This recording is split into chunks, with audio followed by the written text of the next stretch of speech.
ఒకవైపు అమెరికా అధ్యక్ష ఎన్నికల్లో డొనాల్డ్ ట్రంప్ విజయాన్ని ఆయన మద్దతుదారులు పండగలాగా జరుపుకుంటూ ఉండగా, మరోవైపు కొందరు అమెరికన్ మహిళలు సోషల్ మీడియా వేదికగా కొత్త ఉద్యమానికి నాంది పలికారు.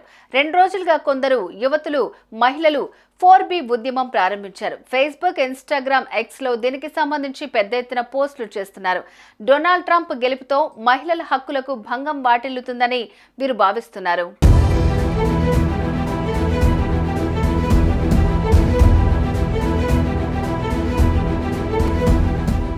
అబార్షన్ హక్కులు, లింగ సమానత్వం, అమెరికా ప్రజాస్వామ్య భవిష్యత్తు పట్ల సోషల్ మీడియా వేదికగా ఆందోళన వ్యక్తం చేస్తున్నారు. ట్రంప్ను గెలిపించి తమ హక్కులను ప్రమాదంలో పడేసిన మగవారిని శిక్షించాలని నిర్ణయించారు. ఈ ఆలోచనలో భాగంగా పుట్టుకొచ్చిందే ఈ 4B ఉద్యమం. 4B అంటే no babies, no boy friends, no branches, no binding. ట్రంప్కు ఓటేసిన వారితో పిల్లలను కనబోమని, వారితో డేటింగ్ చేయబోమని, ఎలాంటి బంధాలను కొనసాగించబోమని, శారీరకంగా కలవబోమనేది ఈ నినాదం వెనుక ఉన్న అర్థం.